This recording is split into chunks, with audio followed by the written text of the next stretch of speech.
Anuradhapura is a major city in Sri Lanka. It is the capital city of North Central Province, Sri Lanka, and the capital of Anuradhapura District. Anuradhapura is one of the ancient capitals of Sri Lanka, famous for its well-preserved ruins of ancient Sri Lankan civilization. It was the third capital of the Kingdom of Rajarata, following the kingdoms of Tambapanni and Upatissa Nuwara. The city, now a UNESCO World Heritage Site, was the center of Theravada Buddhism for many centuries. The city lies 205 kilometers north of the current capital Colombo in Sri Lanka's north-central province, on the banks of the historic Malvathu Oya. It is one of the oldest continuously inhabited cities in the world and one of the 8 World Heritage Sites of Sri Lanka. It is believed that from the 4th century BC until the beginning of the 11th century AD it was the capital of the Sinhalese. During this period it remained one of the most stable and durable centers of political power and urban life in South Asia. The ancient city, considered sacred to the Buddhist world, is today surrounded by monasteries covering an area of over 16 square miles. Urban area, Proto-historic Iron Age. Although according to historical records the city was founded in the 5th century BC, the archaeological data put the date as far back as the 10th century BC. Very little evidence was available about the period before the 5th century BC, though excavations have revealed information about the earlier inhabitants of the city. Further excavations in Anuradhapura have uncovered information about the existence of a proto-historic habitation of humans in the citadel. The Proto-historic Iron Age, which spans from 900 to 600 BC, marked the appearance of iron technology, pottery, the horse, domestic cattle and paddy cultivation. In the time period 700 to 600 BC, the settlement in Anuradhapura had grown over an area of at least 50 hectares. The city was strategically situated of major ports northwest and northeast. It was surrounded by irrigable and fertile land. The city was also buried deep in the jungle, providing natural defense from invaders. Lower Early Historic Period. The Lower Early Historic Period, spanning from 500 to 250 BC, is studied on the lines of the chronicles. During this time King Pandukabhaya formally planned the city, with gates, quarters for traders etc. The city at the time would have covered an area of 1 square kilometer, which makes it one of the largest in the continent at the time. Beginnings. The layout of Anuradhapura as described in the Mahavamsa, he laid out 4 suburbs as well as the Apaya Tank, the common cemetery, the place of execution, and the chapel of the Queens of the West, the banyan tree of Vesavana and the palmyra palm of the demon of maladies, the ground set apart for the Yonas and the house of the great sacrifice. All these he laid out near the west gate. A hermitage was made for many ascetics. Eastward of that same cemetery the ruler built a house for the Nigantha Jyotiya. On the further side of Jyotiya's house and on this side of the Gamani Tank he likewise built a monastery for wandering mendicant monks, and a dwelling for the Ajivikas and a residence for the Brahmins, and in this place and that he built a lying-in shelter and a hall for those recovering from sickness. It is believed that King Pandukabhaya made it his capital in the 4th century BC, and that he also laid out the town and its suburbs according to a well-organized plan. He constructed a reservoir named Abhayavapi. He established shrines for yakhors such as Kalula and Sitaraja. He housed the Yaksini Satia in the form of a mare within the royal precincts, and offerings were made to all these demigods every year. He chose the sites for the cemetery and for the place of execution, the chapel of the Western Queen, the Pakkanarajani, the Vesavana banyan tree, the palm of the Vyadhadeva, the Yona quarter and the house of the great sacrifice. The slaves or kandalas were assigned their duties and a village was set apart for them. They built dwellings for Niganthas, for wandering ascetics and for Ajivikas and Brahmanas. He established the village boundaries. The tradition that King Pandukabhaya made Anuradhapura the capital city of Sri Lanka as early as the 4th century BC had been very important. The administrative and sanitary arrangements be made for the city and the shrines he provided indicate that over the years the city developed according to an original master plan. His son Mutaseva succeeded to the throne. During his reign of 60 years, he maintained Anuradhapura as his capital and further laid out the Maya Meghavani garden which was to play an important role in the early history of Buddhism in Sri Lanka. It was in the period of his successor, his son Devanampiyatissa, that Buddhism was first introduced this island 236 years after the passing away of the Buddha. Emperor Ashoka of India was a contemporary of Devanampiyatissa. Mahinda was the son of Emperor Ashoka of India. Ashoka embraced Buddhism after he was inspired by a very small monk named Nigrodha. The king, who was in great misery after seeing the loss of life caused by his waging wars to expand his empire, was struck by the peaceful countenance of such a young monk. Meeting this young monk made a turning point in his life and he thereafter renounced wars.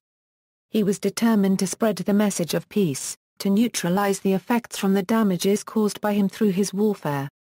As a result, both his son and daughter were ordained as Buddha disciples, and became enlightened as Arahats. In his quest to spread the message of peace instead of war, he sent his son Mahinda to the island of Lanka, which was also known as a Oe Sinhala v. According to Dipavamsa and Mahavamsa, Pharaoh Mahinda came to Sri Lanka from India on the full moon day of the month of Poson and met King Devanampiyatissa and the people, and preached the doctrine. Historically this period is believed to extend from 250 to 210 BC. This is the point at which a kingship began and a civilization developed based on one of the most significant religions of South Asia, Buddhism. Buddhism and Anuradhapura with the introduction of Buddhism, the city gained more prominence and the Great Building Era began. The Mahavansa states that King Kitakanatissa built the first city wall to a height of 7 cubits with a moat in front of the wall. This fortification was further enlarged by raising the wall a further 11 cubits to 18 cubits by King Vaisabha.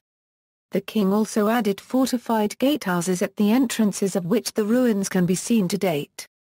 The Mahavamsa also states that soothsayers and architects were consulted in the construction. During the late Anuradhapura period, the royal family and nobility of Sri Lanka strongly supported Buddhism. As such, they frequently commissioned works of art and donated these items to Buddhist temples. In return, the temple and local Buddhist community supported the king's rule. Artworks featuring depictions of Avalokitesvara, the Bodhisattva of mercy and compassion, became increasingly popular. Great Building Era The city grows The city's popularity grew both as a ritual center and as the administrative center. A large population was attracted to the city for permanent settlement. Thus the living facilities were improved to accommodate the expanding population. King Vaisabha constructed many ponds which were fed by a network of subterranean channels which were constructed to supply water to the city. Tissa and Abhayavapi tanks were built. The new era weaver was built and the Malvathu Oya was dammed to build the Nachkaduwa which was 4,408 acres in size. Parks were also provided in the city. The Ranmay Suayana below the Bund of Tissavapi or Tissa Weaver was one such, but it was strictly reserved for the members of the royal family. Healthcare and education were two other aspects to which the authorities paid attention. There were several hospitals in the city. In the 4th century King Upatissa II provided quarters and homes for the crippled and the blind. King Buddhadasa, himself a physician of great repute, appointed a physician to be in charge of every 10 villages. For the maintenance of these physicians, 1/10 of the income from the fields was set apart. He also set up refuges for the sick in every village. Physicians were also appointed to look after the animals. Kassapa V founded a hospital close to the southern gate of Anuradhapura. General Sena in the 10th century is believed to have built a hospital close to the ceremonial street. The history of medical care began early, for in the 4th century BC King Pandukabhaya, in the course of sanitizing the town, constructed a hospital. A large workforce was entrusted with the task of keeping the city clean. Large lakes were also constructed by the city's rulers to irrigate paddy lands and also to supply water to the city. Nuwara Wewa and Tissa Wewa are among the best-known lakes in the city. The Great City Anuradhapura attained its highest magnificence about the commencement of the Common Era. The city had some of the most complex irrigation systems of the ancient world, Situated in the dry zone of the country, the administration built many tanks to irrigate the land. Most of these tanks still survive. Pictures found in the oldest great city at Anuradhapura excavations according to carbon dating, the ruins excavated were from the 10th century BC. In ruins the ruins consist of three classes of buildings: dagobas, monastic buildings, and pokhnas. The dagobas are bell-shaped masses of masonry, varying from a few feet to over 1,100 feet in circumference. Some of them contain enough masonry to build a town for 25,000 inhabitants. Remains of the monastic buildings are to be found in every direction in the shape of raised stone platforms, foundations and stone pillars. The most famous is the Brazen Palace erected by King Dutugumunu about 164 BC. The pokhnas are bathing tanks or tanks for the supply of drinking water, which are scattered everywhere through the jungle. The city also contains a sacred bow tree, which is said to date back to the year 245 BC. 8 great places of veneration in Anuradhapura: Atamasthana, Jayashri Mahabodhi, Ruwanalisaya, Thupramaya, Lovamayapaya, Upayajiri Jatavanarama, Mirasavati Stupa, Lankarama. Other structures: Isurumuniya, Meghalayana, Vesagiri, Rathna Prasadnaya, Queen's Palace, Dakina Stupa, Sailhasatiya, Nakavihara, Kairabath Vihara, Kutumpokuna, Samadhi Statue, Toluwala Statue, Ranmesuayana. Demographics. Source: www.statistics.gov.lk, Census 2001. Transportation. Anuradhapura is served by railway and highways. The Northern Railway line connects Anuradhapura with Colombo, Jaffna, and Kankisanthurai. Anuradhapura railway station is the city's rail gateway, with major services, such as the Yeldevi, calling there. Anuradhapura is a central city of Sri Lanka. It is directly connected to a large number of major cities and towns of the island. By road, it is connected to Vavuniya, Dambulla, Puttalam, Trincomalee, Jaffna, Kurunegala and Kandy. Due to its status as a crossroads city, the city is a good base for exploring many important ancient landmarks a short distance away. References: Harris Chandra, B.W. The Sacred City of Anuradhapura, reprint. New Delhi, Asian Educational Services, 1998. Nisanka, HSS Mahabodhi Tree in Anuradhapura, Sri Lanka, the oldest historical tree in the world, New Delhi 1996. R.A.E. Koningham. The Origins of the Brahmi Script Reconsidered, The New Evidence from Anuradhapura, Minerva 8, 2, 27-31, 1995. R.A.E. Koningham. Anuradhapura Citadel Archaeological Project, Preliminary Results of a Season of Geophysical Survey. South Asian Studies 10, 179-188, 1994. A. Senvirat. Ancient Anuradhapura. The Monastic City, Archaeological Department of Sri Lanka. Pages 310, 1994. S. M. Burrows, The Buried Cities of Ceylon, A Guidebook to Anuradhapura and Polonnaruwa reprint, pages 120, 1999. External links: UNESCO World Heritage List, Sacred City of Anuradhapura, Anuradhapura Case Study by students of School of Planning and Architecture, Sacred City of Anuradhapura.